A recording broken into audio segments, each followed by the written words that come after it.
que el país entienda que esta visión progresista, sin disciplina, sin ganas de trabajar en equipo y sin escuchar, no es el camino verdaderamente para transformar el país.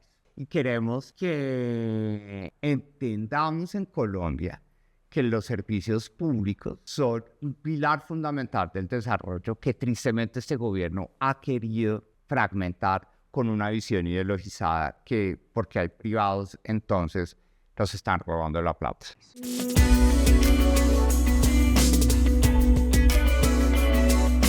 Apuntadores, ¿qué tal? Bienvenidos al episodio número 5 de Los que quieren mandar de la Alianza de Medios y Libreta de Apuntes.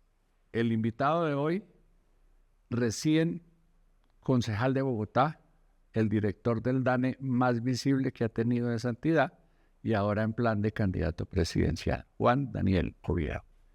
Juan Daniel, muchas gracias por aceptar la invitación de la Alianza de Medios y la Libreta de Apuntes. Bienvenido. Bueno, Ricardo, no, qué rico reencontrarnos. Una admiración a tu trabajo periodístico y muy contento de estar participando en este episodio. Un poco para que la gente sepa qué es lo que estamos buscando.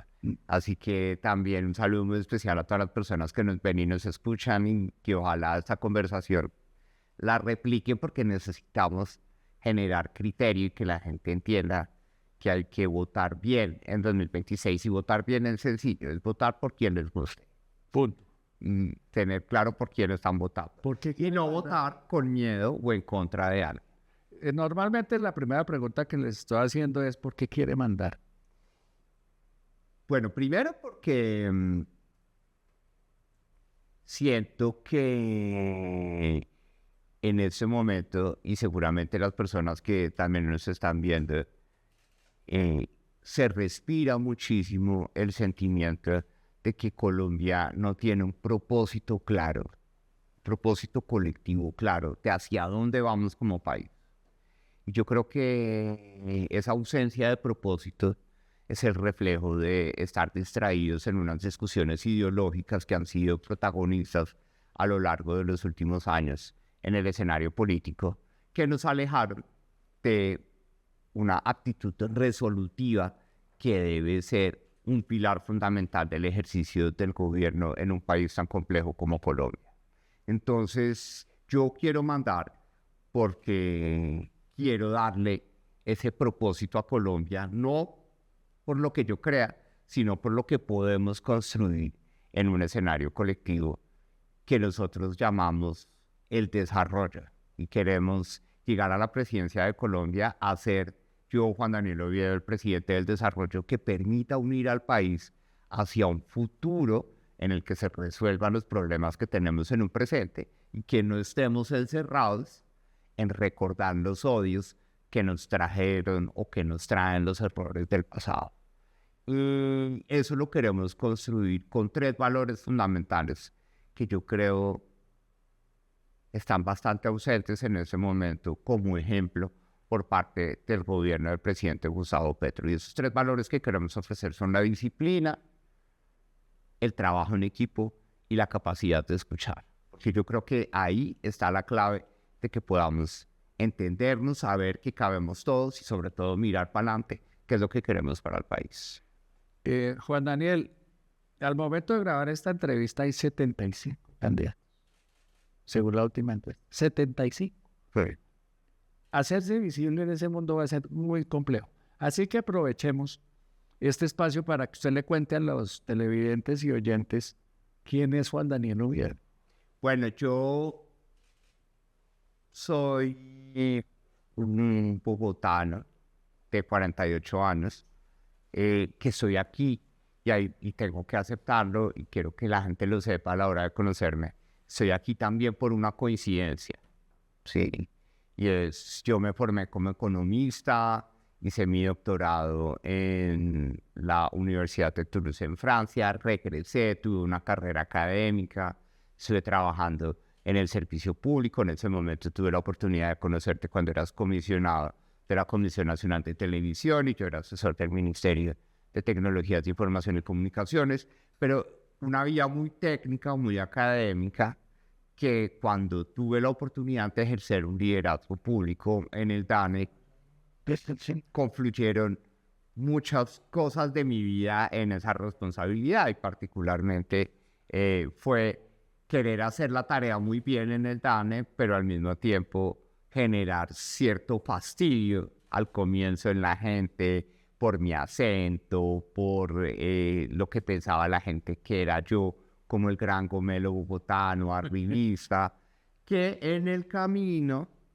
se pudo convertir ese fastidio en un aprecio a alguien que estaba haciendo la tarea. Y le dio una imagen, ¿no? Exactamente. Reconocimiento. Y ese alguien que hace la tarea creo que es muy colombiano. Yo creo que todas las personas que estamos viendo este episodio somos conscientes de que la estamos viendo también porque somos conscientes que hacemos la tarea. Y somos más las personas que hacemos la tarea en el país. Y cuando entendí que hacer la tarea en el DANE generó un reconocimiento muy importante por parte de la gente, me sucedió una cosa muy interesante y es que en últimas yo estoy aquí en esta conversación contigo por el mismo presidente Gustavo Petro, porque él dijo, al único que dejaría en mi gobierno sería Oviedo. Y eso generó una curiosidad muy importante que me puso acá. Significa que la curiosidad es un sentimiento muy importante en la política y que lo estamos retribuyendo con una apuesta en ese momento personal y profesional. Estoy metido de cabeza en esta tarea porque creo que Colombia se merece escuchar voces. Son muchos candidatos. Nosotros decimos jocosamente, hay más candidatos que votos, pero nuestra voz quiere ser no la mía, sino la voz de todas las personas. Uno, que quieren ser escuchadas y segundo, que quieren ver cómo se resuelven poco a poco sus problemas. Usted ya tiene una experiencia de campaña a la alcaldía de Bogotá. Perdió, pero con unos votos importantes. ¿Eso ya le dejó el virus de la política, de estar buscando votos, de estar controvirtiendo, hablando con la gente en la calle? Yo creo que eso dejó despierta una ¿Qué llama. pasa de la tecnocracia del Dani? Eso dejó despierta una llama y es que la expresión de las ganas en el escenario político sí produce buenos resultados, ¿sí? Porque yo gané en este proceso electoral, el sentimiento de la gente no fue necesariamente por las propuestas, yo soy consciente de eso, sino que yo gané el aprecio de la gente porque yo expresé mis ganas de llegar allá, de hacerlo de forma independiente, sin maquinarias, de forma honesta, de forma auténtica, siendo quien soy yo verdaderamente y no cambiando esa esencia de lo que yo soy. Y creo yo que ese es un activo muy importante que quedó prendido y es que las ganas en la política son importantes. Juegan. Porque emocionan. Y también la gente quiere ver en la política algo de emoción y no una política aburrida basada en el miedo, en la peleadera, en los odios, sino que qué bueno que en Colombia pudiésemos prender nuevamente la chispa de que sí se puede mirar para adelante en ese país y resolver los problemas que tanto nos duelen a todas las personas. Candidatos importantes como usted han decidido no irse con los partidos. Son una especie de lobos solitarios que dicen yo quiero firmas y me voy por firmas y escogen un eslogan y se lanzan. No es más fácil, no es mejor subirse a un partido que ya tiene organización, bancada en el Congreso de la que tenemos que hablar más adelante. ¿No es mejor eso? ¿Por qué deciden irse a las firmas? Bueno, es una buena pregunta y yo quiero precisar que este tema de la recolección de firmas no es necesariamente un capricho, llamémoslo así, un fastidio a la clase política tradicional, porque a veces se asume como, uy, yo por allá no me meto. No, esto es poder lograr una legitimidad en el escenario político, ¿sí? ¿Por qué? Porque hoy la legitimidad en el escenario político en cualquier sociedad la brindan los partidos políticos, ¿sí? Pero tenemos una estadística clara que la da el DANE y es que el 87.8% de la gente mayor de edad en Colombia está defraudada de los partidos políticos. Okay. Entonces, tenemos que llegar a la conversación política legitimándonos a través del respaldo de la ciudadanía. ¿Eso qué significa? Que esta no es una propuesta apolítica, al contrario, es una propuesta tan política de querer hacer las cosas bien, de que queremos llegar al escenario de la conversación política con los partidos, con nuestra legitimidad de que somos candidatos, ¿sí? Y pues en eso la registraduría es muy clara y la democracia participativa dice, si usted no quiere pedirle permiso a los partidos políticos, pídale permiso a la gente en la calle. Y eso, para nosotros en este momento, es una oportunidad muy valiosa porque como nuevo llegado al escenario político, la posibilidad de escuchar a la gente en el proceso de recolección de firmas nos va a poder permitir tener propuestas que sean muy concretas y al mismo tiempo que atiendan el sentimiento de la gente, porque algo que tiene Colombia en este momento, Ricardo, es que la gente está rabona, la gente dice, ¿cómo es posible que mis problemas no le importan a nadie, que no se resuelvan? ¿Sí? Y por eso seguir diciendo, ¿cómo es posible que haya un 30% de gente que todavía esté a favor del gobierno del presidente Petro? Creo que es una actitud soberbia, al contrario.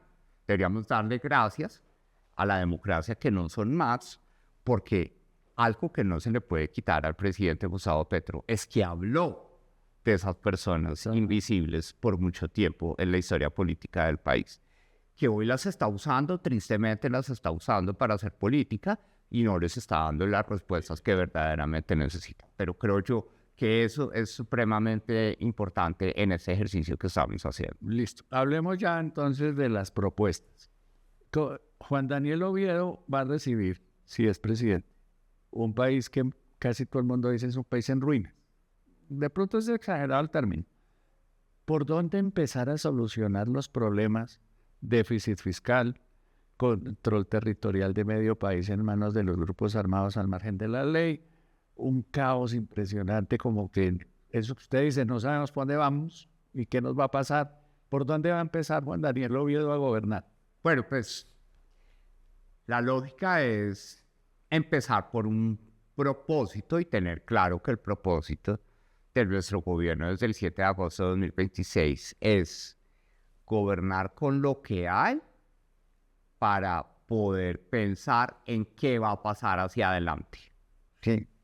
Nuestro objetivo es que si en 2022 se hizo campaña con el hambre, con los dolores, con la ausencia de visibilidad de unos dolores históricos en nuestra sociedad, hoy nosotros queremos hacer campaña es diciéndole a la gente, sentémonos en una mesa en donde sirvamos la comida de las soluciones.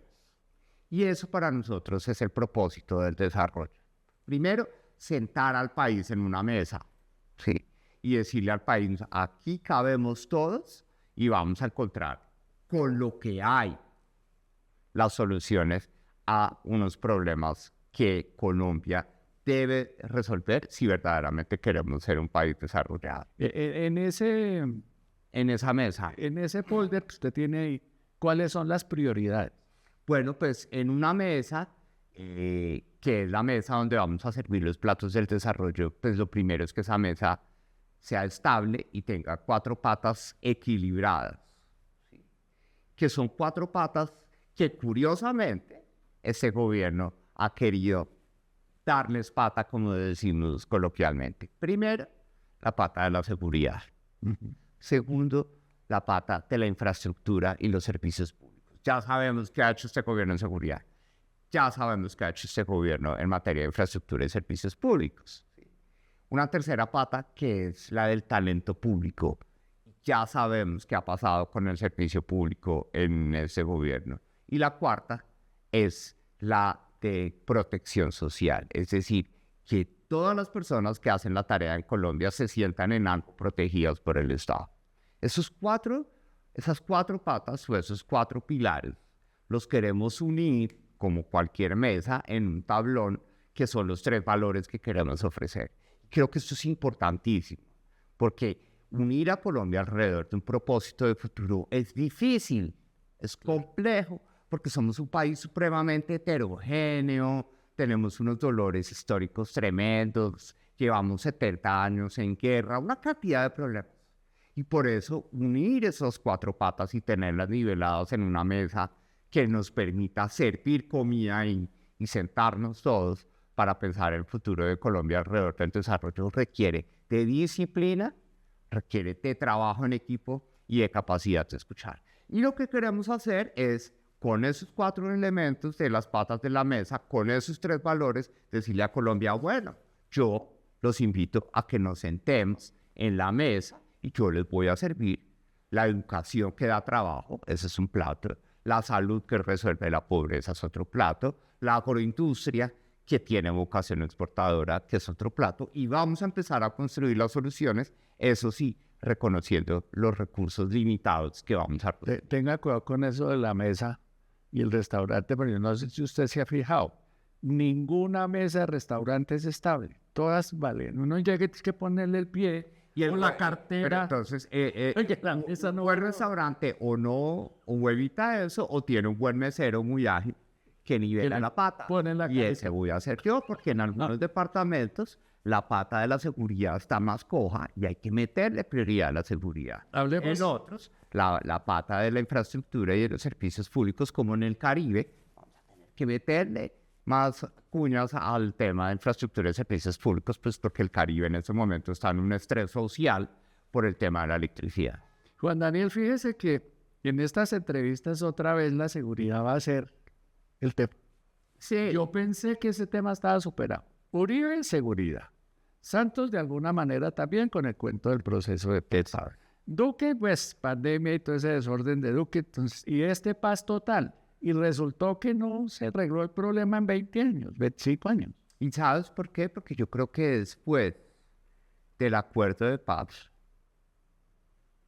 la gente en Colombia entendió que la paz es el desarrollo. Que la gente no está esperando a que haya un puesto de policía o un comando de alta montaña en todos los rincones del país. La gente está esperando es que llegue el desarrollo, que llegue el trabajo, que llegue el agro, que llegue la educación, que llegue la salud. ¿Sí? Entonces, hoy, y por eso me gusta lo que tú dices, la seguridad vuelve a ser protagonista. Y ahí es donde la gente va a poder diferenciar a sus candidatos. Si ya hay candidato que dice que hay que echar balín. Sí, Bala. vale. Y otros que dicen bala y bala y bala y bala. Y otros dicen que la fuerza pública está destruida. Es decir, ya hay discursos que se van planteando. El de nosotros, como lo acabamos de plantear, es el de la seguridad, que es una de cuatro patas de una mesa, que es garantía para el desarrollo. Sí. Entonces, lo que nosotros estamos ofreciendo es lo que nos dice la gente también de esta campaña y este proceso de recolección de firmas que estamos haciendo en flota, hablando con la gente en los terminales, en los buses, en 14 ciudades que hemos visitado hasta el momento. Y la gente sí, todo el mundo dice, el problema es la seguridad, pero la gente ya no lo ve como simplemente, que saquen a bala a todos estos, sino... la gente lo que dice es, yo lo que quiero es estar tranquilo para hacer la tarea. Que si quiero sembrar café, que no me extorsione. ¿Sí? Que si quiero sacar leche de Florencia, que haya una vía segura que me permita sacarla y llevarla a Neiva. Entonces, la seguridad aparece nuevamente como un top of mind o como una prioridad de la gente. Pero hoy la gente no solo está esperando balas, sino está esperando una seguridad con un propósito. Y es lo que nosotros estamos ofreciendo, una seguridad para el desarrollo, para que pueda pasar cosas buenas en Colombia. Eso es mucho más que soldados y policías, pero se necesitan soldados y policías. Se necesitan soldados y policías, pero sobre todo, más en cantidad, lo que se necesita es un comandante en jefe que se sienta orgulloso de ellos. Yo creo que eso es lo que les hace falta. Y yo estoy seguro, y hemos tenido la oportunidad de hablar con muchos comandantes del ejército y de la policía en ese recorrido por el país. Y ellos dicen, nosotros aquí no podemos permitir que Colombia crea que una persona en menos de 4 años va a destruir una doctrina centenaria militar y policial que tiene el país. Nosotros aquí estamos listos para hacer la tarea. Que nos han cortado las alas, sí. La capacidad de reacción aérea del ejército y de la policía y en general de la fuerza pública está limitada. La peleadera con Estados Unidos tiene limitados y pone en riesgo los recursos de cooperación aérea para el país. Pero la fuerza pública, con la moral en alto, con disciplina y sobre todo con un comandante jefe que se sienta orgulloso de ellos, que los respalde, que sea vehemente frente a los abusos que no pueden suceder, pero que permita que Colombia confíe más en su fuerza pública, va a ser un elemento fundamental para recuperar. Si le entiendo bien, Juan Daniel, su política de seguridad es mucho más integral. Es integral, pero Ahí hay un problema. Le veo yo un problema. Sí. Es que usted quiere llevar educación, usted quiere llevar salud, usted quiere llevar servicios públicos, pero para poder llevar eso tiene que poder ir, tiene que poder entrar. Y hoy, según las estadísticas, el mismo Ministerio de la Defensa, organizaciones privadas dicen la mitad del territorio está en manos de la guerrilla en un lado, de los paramilitares en el otro, o de los narcos, llámense como se llamen en todas partes, más de 400 municipios de 1000 y pico. No es primero soldados y después detrás de los soldados, los médicos, los profesores y tal. Me parece chévere que lo pongas de esa forma porque en Colombia estamos acostumbrados a que las visiones integrales automáticamente son visiones ambiguas o tibias. Yo creo que no, al contrario. Pensar la seguridad como una pata de 4, ¿sí? Pero proyectarla con disciplina, trabajo en equipo y capacidad de escuchar hace que naturalmente necesitamos ser contundentes a la hora de decir la población civil es el objetivo principal de nuestra actuación en materia de seguridad y justicia y por consiguiente no habrá conversaciones de paz si no tenemos mecanismos de verificación y voluntad explícita de estos delincuentes que no la han hecho explícita a lo largo de estos 3 años y que los mecanismos de verificación ausentes son los que han permitido que hoy el Caquetá esté a la deriva en materia de soberanía estatal porque los grupos ilegales están gobernando allá. Entonces, la contundencia no es incompatible con la integralidad y necesitamos naturalmente, como tú le dices, estar allá. Pero lo que es importante es que Colombia no se olvide de que están allá.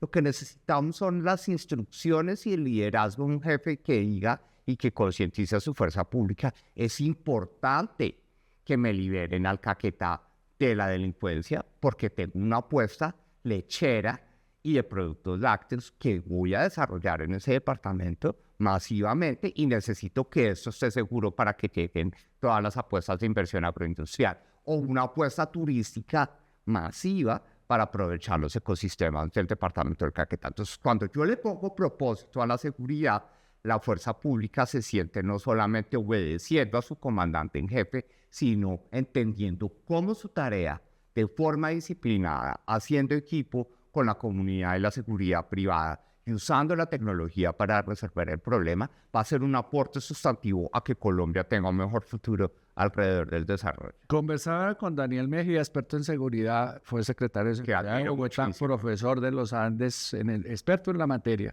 Duro. Y hablábamos del tema del narcotráfico. Y dice él que es muy complicado construir paz en Colombia cuando el narcotráfico es un negocio tan próspero y donde las expectativas de ganar la guerra contra el narcotráfico es ninguna. ¿Cómo solucionar ese Caquetá lechero que usted se imagina pudiendo vender la leche y los productos de valor agregado que eso genera y tal, compitiendo con narcotráfico? Decía él que un gramo de cocaína cuesta 9 centavos de dólar, pero lo venden en $100. O sea, una locura. No. Uno dice, no hay manera que un Estado aguante eso. Por eso nuestra estrategia es más como lo definimos en economía. Es un concepto de crowding out, es empujar el espacio que ellos han ganado. Y ahí sí tiene razón Daniel, en donde por eso es que el buquelismo ya no tiene tanto eco en Colombia. Sí, porque primero El Salvador cabe en el norte de Santander. Es decir, El Salvador es uno de 32 pedazos que tiene Colombia. y allá lo que hay es delincuencia común. ¿Sí? Entonces, aglutinar a los delincuentes comunes en una gran cárcel y vestirlos de amarillo y ponerlos a coser es la solución al tema de la seguridad. Pero acá tenemos el problema del narcotráfico y peor aún, complementaría con lo que dice Daniel, tenemos actividades pseudolícitas hechas por estos grupos, porque la minería ilegal no es tan ilegal, porque en un país en el que no sabemos dónde hay minería, pues el que sacó del suelo y el oro, el Banco de la República se lo compra. ¿Sí? Si uno llega con oro a cualquier oficina del Banco de la República, No le preguntan. se lo compra. ¿Sí? Entonces, lo que nosotros tenemos claro es que hoy los delincuentes son unos empresarios del sector logístico, del sector de sustancias psicoactivas, pero de la madera, de los repuestos, de la minería. Y por consiguiente, también esa integralidad de la estrategia de seguridad debe conectar o enchufar, como le decimos coloquialmente, la inteligencia militar y policial de la inteligencia económica. ¿Sí? Necesitamos que los datos también nos ayuden a saber por dónde se está lavando plata. ¿Sí? Y el argumento contundente en ese punto, Ricardo, es hoy las cifras de empleo que son tan exitosas, según el presidente Gustavo Petro, de desempleos mínimos históricos a punta de rebusque, pueden también ser una señal de que tenemos una cantidad de plata en la ilegalidad entrando a la economía. Está funcionando ahí. Entrando a la economía. Entonces yo me pregunto, ¿de dónde sale la plata para toda la gente que está vendiendo chancletas y forros de celular en la calle? Algo debe estar pasando, y si este gobierno se quiere hacer el de las gafas oscuras frente a eso, pues ahí es donde entendemos por qué el empleo que se está generando en Colombia es a través del rebusque. Por eso la contundencia de una estrategia de seguridad hoy en día también requiere el uso de los datos, porque simplemente, y tú lo ves en los datos y con eso concluyo, la Unidad de Información y Análisis Financiero, que es la todopoderosa en el Estado colombiano para sacar la información, esté donde esté, incluso en el DANE, son los únicos que le pueden pedir la información al DANE que tiene reserva estadística, está completamente silenciada. ¿Sí? Entonces, hoy hay una cantidad de plata que se está moviendo que nadie está verificando. ¿Cierto? Usted pondría, no sé si represión sea la palabra, el control ahí, le pondría el foco de la lucha contra el narcotráfico no en los cultivos ilícitos, no en los cargamentos, sino en la plata. Sí.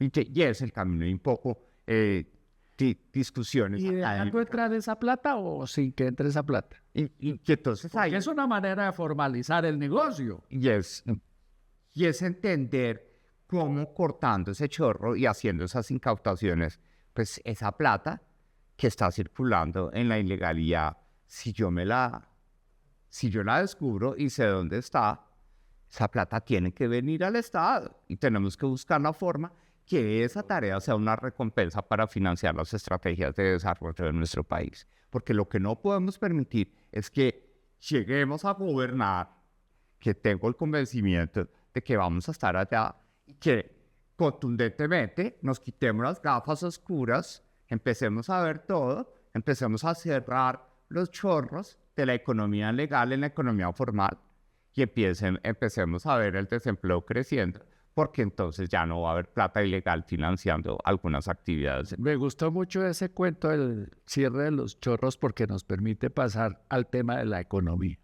Y ahí sí, es que uno no entiende, yo todavía no entiendo. El presidente Petro dice no explotamos más petróleo, no explotamos más gas y quiere plata para gastar y dar subsidios, pero no mató la gallina de los huevos de oro, la vaquita lechera de Ecopetrol cada vez más débil, cada vez produciendo menos. ¿Qué hace con petróleo, gas, energía? Bueno, yo creo que eso es como uno de los casos típicos de referencia de la pata de la infraestructura y los servicios públicos. Algo que es fundamental, que a la gente le debe quedar claro con toda la honestidad intelectual, es que Colombia no ha podido encontrar otra fuente de recursos alternativa a la que le venía dando los recursos del subsuelo a su economía. Sí.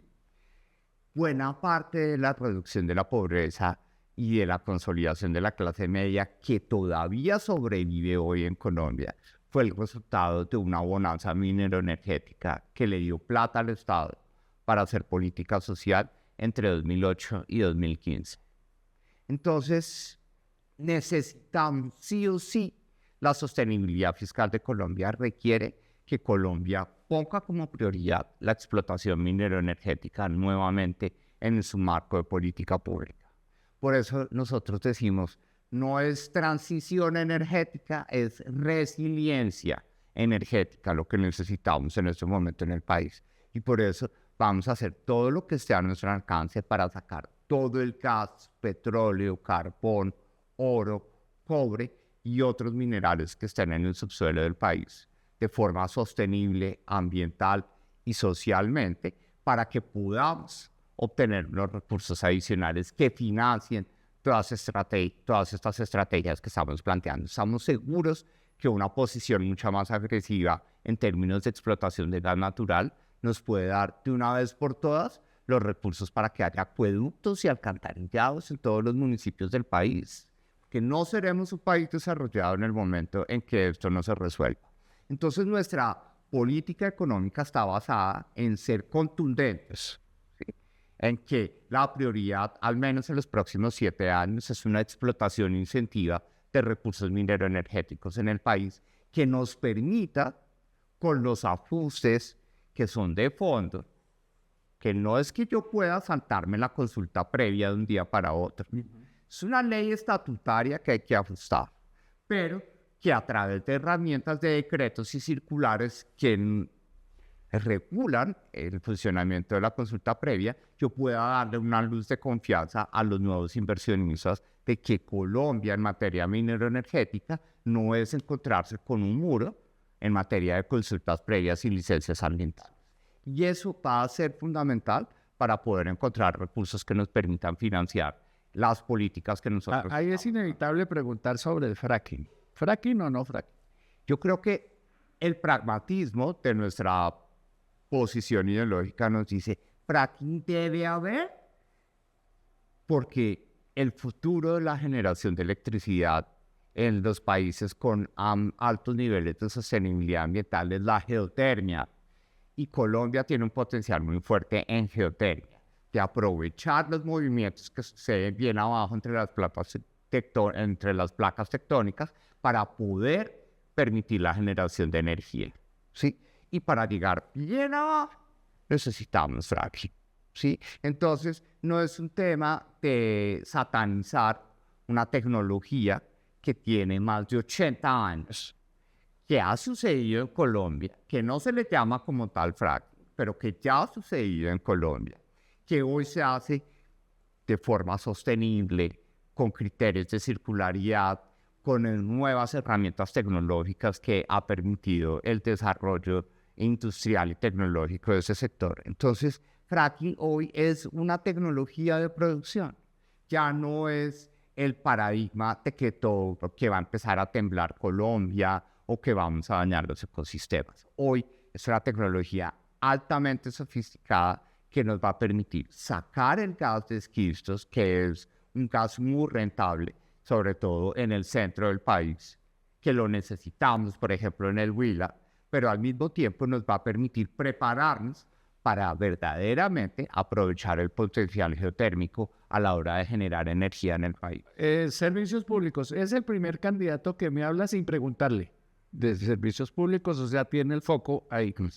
Y vienen líos. Parece inevitable el racionamiento de energía en 2027, porque no estamos invirtiendo en generación, porque hay muchos tropiezos con la transmisión, porque hay muchos líos para financiar los subsidios y tal. Servicios públicos, cómo evitar el racionamiento, cómo producir energía para ser autosostenible, cómo tener gas no importado. Bueno, yo creo que ahí está una de las prioridades. Uno, primero, para que entendamos, y es una lección que queremos explicar muy bien cómo funciona en campaña, ¿sí?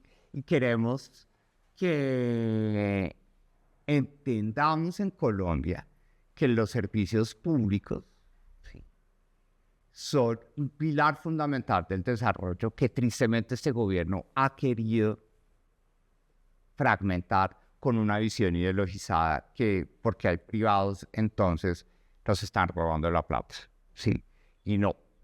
El régimen de servicios públicos en Colombia es la representación de un Estado moderno, que esos servicios que son esenciales para la ciudadanía, así los preste lo público o lo preste lo privado, van a tener un margen de calidad y sobre todo de asequibilidad muy importante. Entonces, para nosotros es prioritario y por eso es que nuestra apuesta de explotación minero-energética busca que podamos recuperar rápidamente la soberanía ante gas natural, porque hoy 9 de cada 10 personas en Colombia comen con algo que se cocinó con gas, ¿sí? Entonces, simplemente poner a la gente a pagar una factura más cara por un tema de ideología energética o de ideología ambiental no es el camino. Y por eso vamos a trabajar muy fuerte para que el gas volvamos a tener soberanía energética.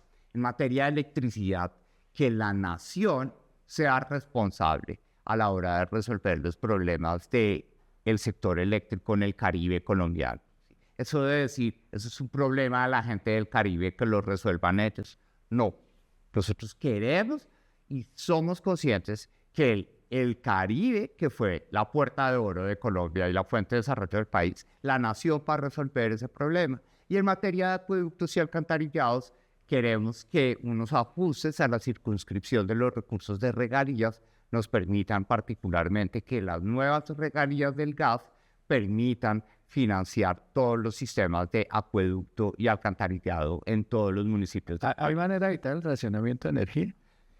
Va a ser muy difícil, va a ser muy difícil. Lo único que nos va a hacer evitar ese racionamiento de energía hacia comienzos de 2027, es decir, a 6 meses de iniciado nuestro gobierno, es que los astros se alineen y no tengamos un fenómeno del Niño tan fuerte. Hoy, las probabilidades de ese fenómeno del Niño que va a entrar hacia comienzos del próximo año son bastante altas y por eso también dentro de nuestro equipo estamos evolucionando esos escenarios de cómo implementar ese estatuto de racionamiento que no afecte el desarrollo de algunas actividades productivas prioritarias, pero que al mismo tiempo no afecte el bienestar de los habitantes de forma significativa. Antes de ir con la cosa política, como diría alguna sección de televisión, salud y educación. Primero, salud, el desastre que están armando con eso.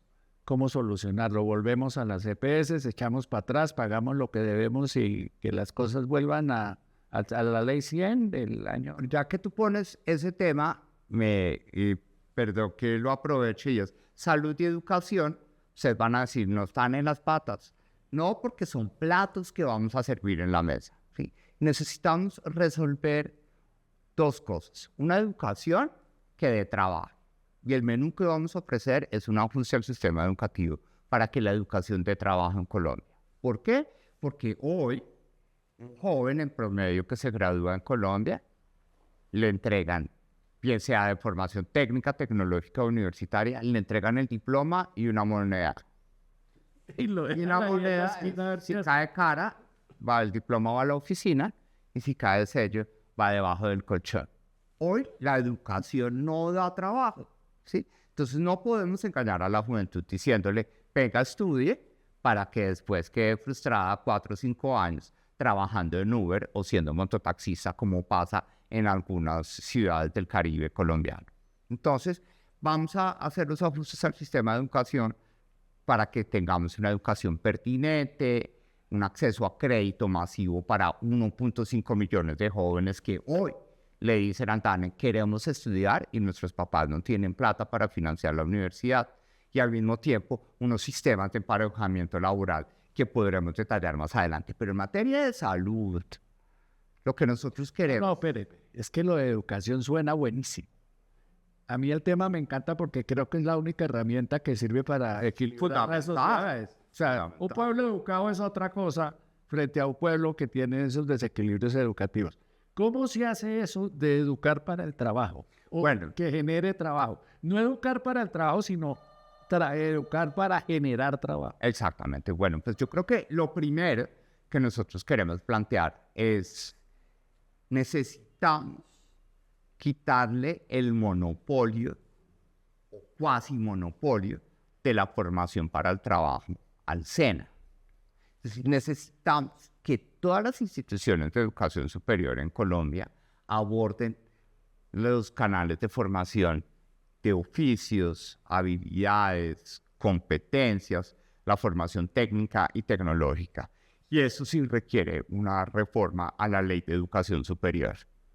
Porque hoy, tristemente, esas instituciones de educación superior no han entrado a esos temas por ausencia de claridades en el Marco Nacional de Cualificaciones, que es una regulación que está en deuda de desarrollarse en Colombia desde hace más de 14 años. Entonces tenemos que ser completamente efectivos a la hora de decirle a todas las instituciones hoy de educación superior: ustedes van a estar habilitados para formar en oficios, habilidades, competencias y un ecosistema específico de saberes que hoy una universidad no se atreve a emitir una certificación de una competencia porque el Ministerio de Educación le dice: usted no está habilitada para hacerlo. Y hay un subsistema de formación para el trabajo en el Ministerio de Trabajo que hoy, tristemente, por el simple hecho de que lo creó el gobierno del presidente Iván Duque, está debajo del tapete.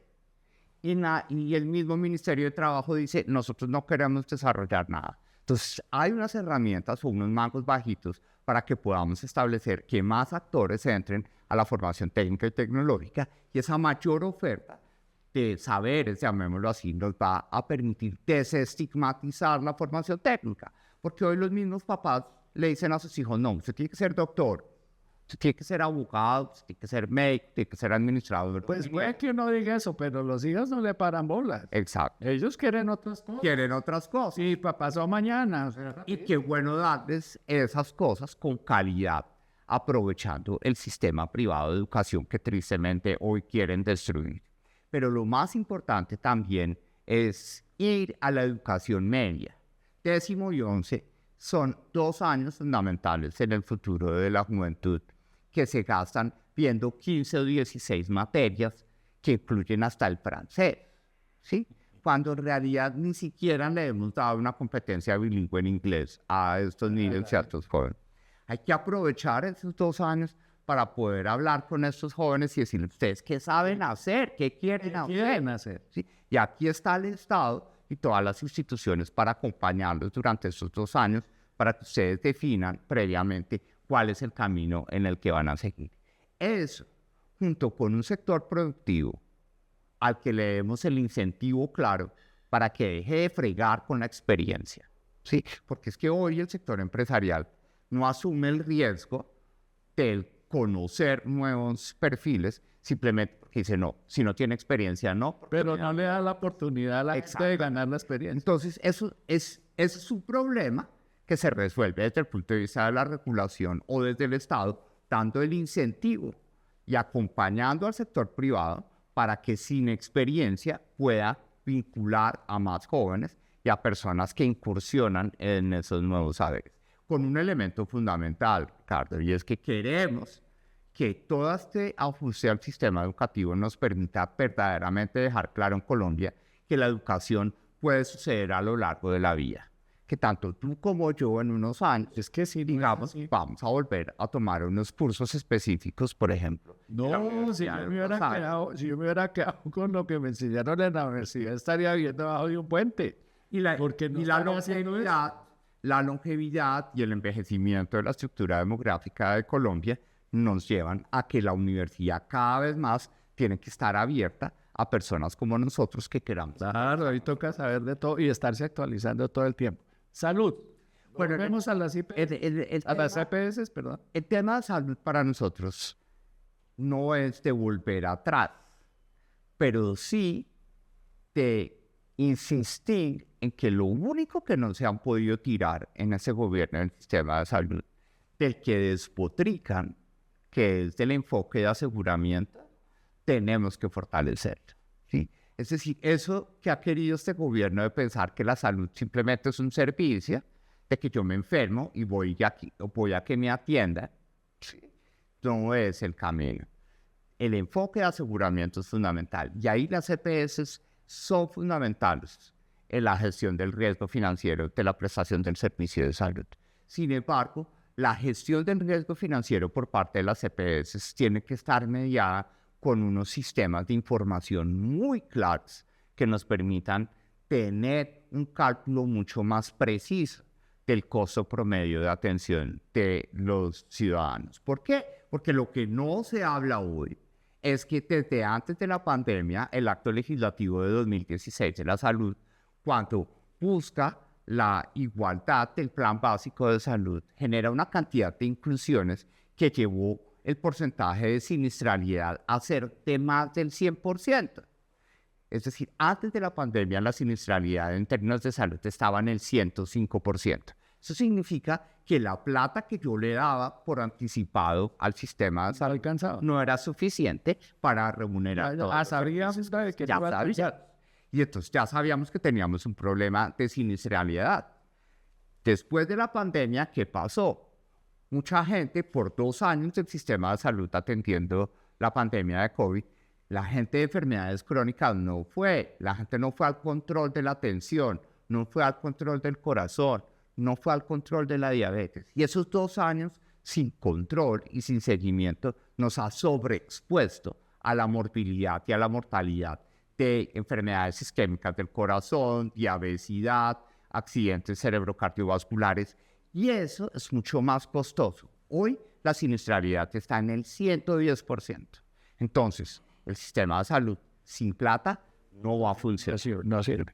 Y esa plata que vamos a meter en el sistema de salud responsablemente, la vamos a acompañar de unos mecanismos de, ahí sí, sin necesidad de ley, porque seguramente la reforma en la salud no va a pasar en esta última legislatura, vamos a meter unos criterios para que los sistemas de información sean mucho más precisos, porque algo que no podemos negar es que Petro se metió con la salud con algo que lo legitimaba, y es que si le preguntamos a los colombianos hoy ¿cuál es el sector del Estado que considera más corrupto? El 60% nos dice que es la salud. Es la salud. Sí, entonces necesitamos que la transparencia de información nos permita generar una eficiencia en donde, paso número 1, vamos a unificar en un solo portafolio de riesgo el SOAT y todo lo que tiene que ver con el sistema de aseguramiento de salud universal, en este caso subsidiado y contributivo, para que rápidamente podamos tener una apuesta de que la salud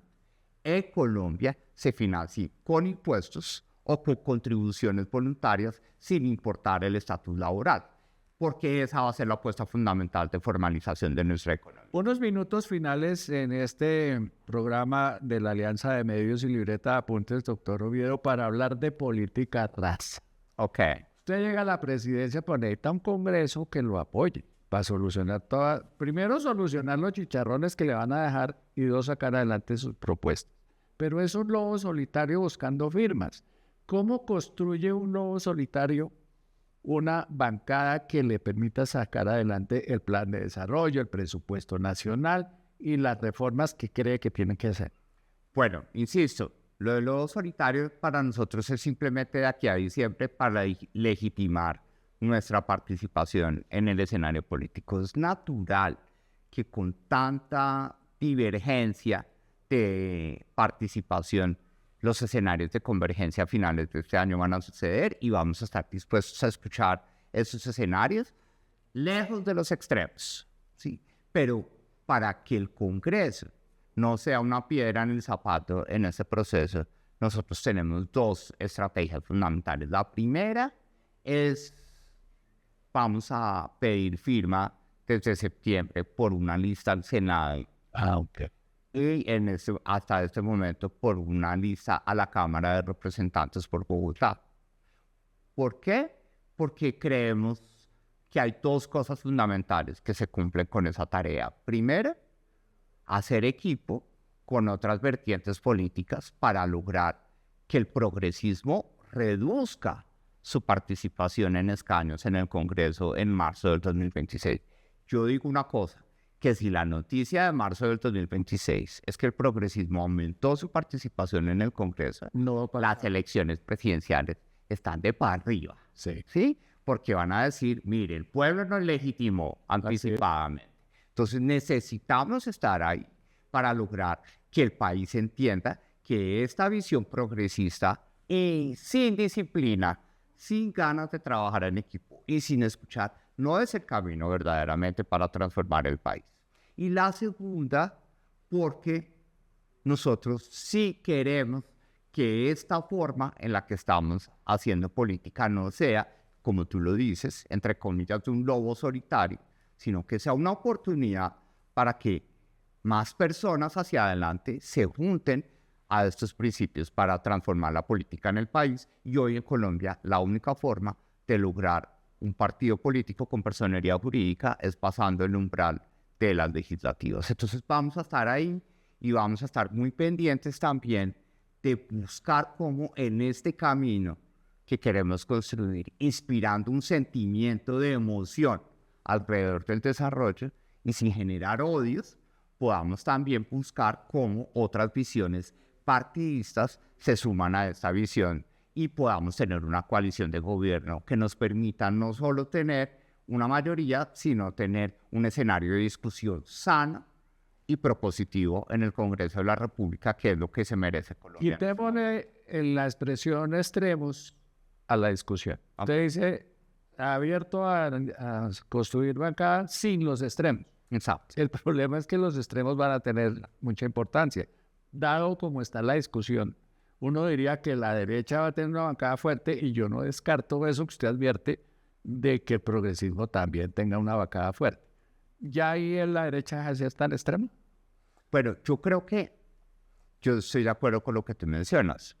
Naturalmente, frente a una visión extremadamente ideologizada de la política, que es lo que hemos visto a lo largo de estos 3 años, es natural que el otro extremo pues tenga un micrófono y diga, bueno, pues tenemos que establecer todo ese tema. Pero en esa guerra de extremos, yo estoy seguro que Colombia va a entender que si el cambio, como lo dicen en política del péndulo, es de un lado al otro, el 7 de agosto de 2026, ese país puede quedar completamente paralizado si es el otro extremo el que gobierna.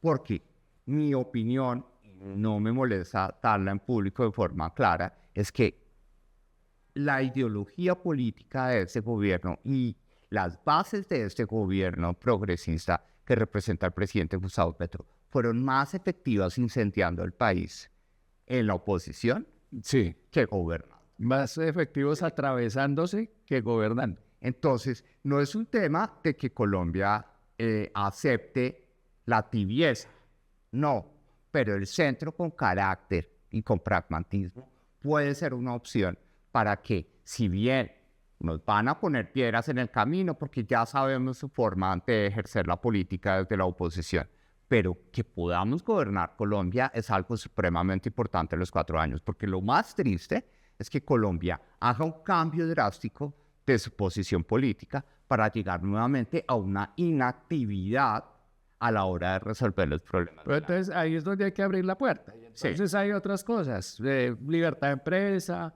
libertad de expresión, participación privada en los servicios públicos y otras puertas que van dando la posibilidad, venga, bajo estos criterios. Y ahí es donde los tiempos van a ser determinantes para que el país no le ponga pero a eso. Sí. Y eso es algo de los mensajes que nosotros aprovechamos para transmitir en nuestros espacios. Hoy todo el mundo está desesperado diciendo, únanse porque si no vamos para el hueco. Sí. Sí. Pero estamos en un país que le pone pereque a todo. Sí. Entonces una foto de 8 personas van a empezar a decir, es que este dijo esto, esta dijo esto, esta. Entonces la gente va siempre a buscar el pero a las cosas.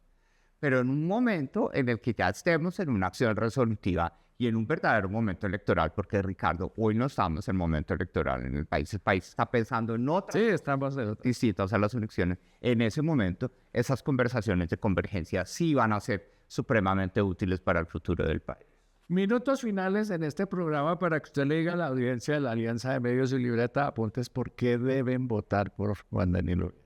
Bueno, pues yo creo que el mensaje más importante, el primero, es que el futuro de Colombia no solo depende de que ustedes voten por mí, sino que voten bien, que voten por quien les guste. Estamos seguros que les va a gustar mucho la propuesta que nosotros estamos construyendo, porque no es nuestra, sino es de todos, alrededor de una visión de futuro del país. Pero lo más importante, porque al liderazgo presidencial le queremos meter desde la campaña disciplina, trabajo en equipo y capacidad de escuchar, porque el cambio, el verdadero cambio que se merece Colombia, solo se logra si trabajamos entre todos una visión de Colombia que se desarrolle en donde la seguridad sea una herramienta fundamental para que ese desarrollo suceda y que ese desarrollo sea clave para que cada vez tengamos una seguridad más apalancada en tecnología y en recursos que nos permitan hacer la tarea tranquilos cada día que nos levantamos en este país.